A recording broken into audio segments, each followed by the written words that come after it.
So should you get GoPro Hero 13 Black or Insta360 GO Ultra? And which one of these gonna actually give you better video quality? So on paper, GoPro Hero 13 Black should be the clear winner, right? But once you compare the footage side by side, the differences are much bigger than you might expect. So in today's video, guys, we are testing the color, sharpness, HDR, low light performance, field of view and stabilization. Just to find out which one of these cameras is gonna be a better choice for you.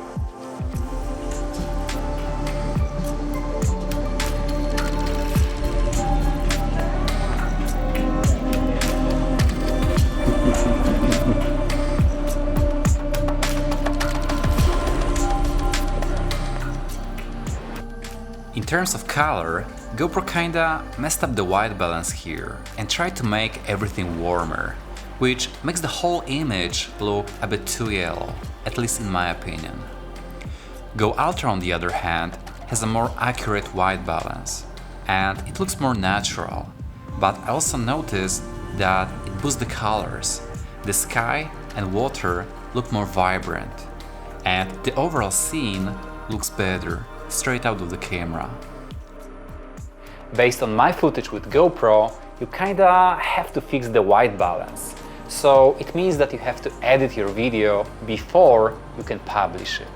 With GO Ultra's footage, you basically don't need to touch it, because the video looks good enough just to share on social media without any editing, which makes the whole workflow so much easier. On the other hand, if you want to edit your videos, GoPro offers flat color, GP lock and 10-bit color, which give you so much more flexibility in post-production and more control over how your video gonna look like. It can be a better option for a more advanced user. When it comes to HDR video, I noticed that GoPro can sometimes struggle and overexpose the scene just for a few seconds. So HDR on GO Ultra was more reliable. GoPro doesn't do it all the time, but when it does it, it needs a moment to fix it. In another high contrast scene like this forest, GO Ultra has a much stronger contrast and deeper shadows. The sky also looks more colorful and the whole image feels more natural. GoPro tries to brighten up the scene, but a bit too much. Yet when I was filming my face against the sun, GoPro actually looks better.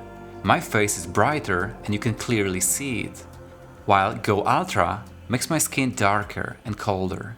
So in this case, GoPro has warmer skin tones. GO Ultra has better contrast. With nature shots or just the surrounding in general, that looks okay. But when you record your face and the sun is behind you, then it might be a bit too dark. So in this case, GoPro did a better job. Now, if you take a closer look, you can notice that GoPro looks slightly sharper than GO Ultra. You can see a bit more details in the rocks, leaves and the face as well. But sharper doesn't always mean it's better, because if something is too sharp, you can't really fix it later. Alright, but daylight is one thing, but how do they perform in low light, and can you actually use them after sunset?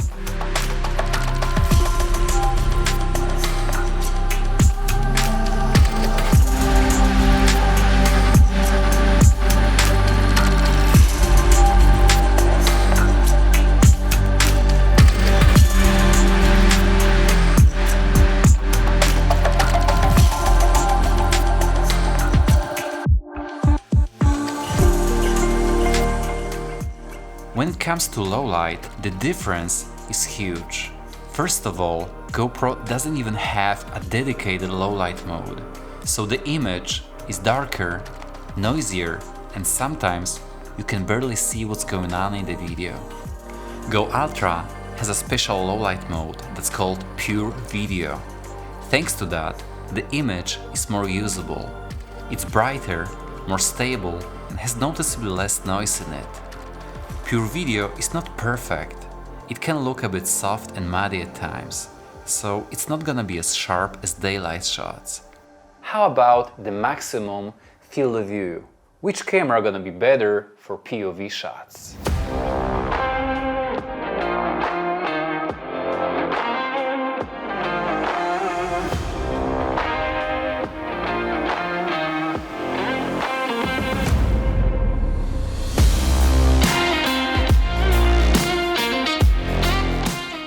Both cameras have a very similar field of view, yet Hyperview from GoPro is slightly taller than Go Ultra.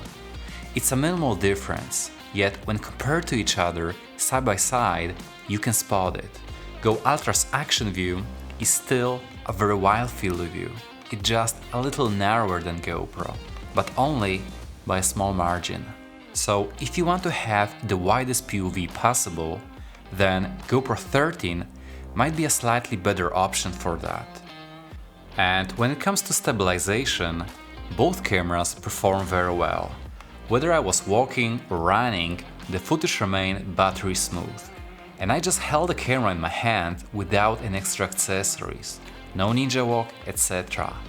I just didn't even try to make it stable. Quite honestly, stabilization is not something that you have to worry about when dealing with these cameras, and you definitely don't need a gimbal for it. Even though Go Ultra is a much smaller action camera, the video quality from it looked comparable, and in some cases, it actually looked better than GoPro.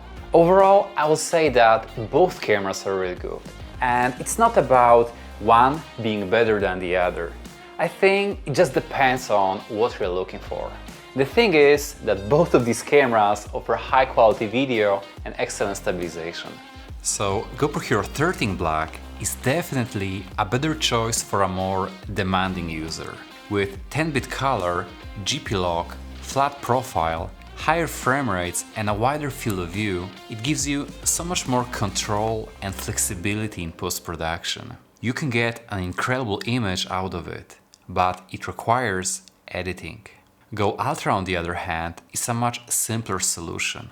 The footage looks great and the colors are nicer straight out of the camera, so you don't have to spend time editing it. With Ultra, you can just record and share the video without much effort. And the video stabilization is on the same level as GoPro. It's honestly impressive how much Insta360 managed to pack into such a small camera. So I would say that it all comes down to, do you want to have the maximum control with your camera, or do you want to have the maximum convenience? Thank you so much for watching this video and stay tuned for the next one. Bye!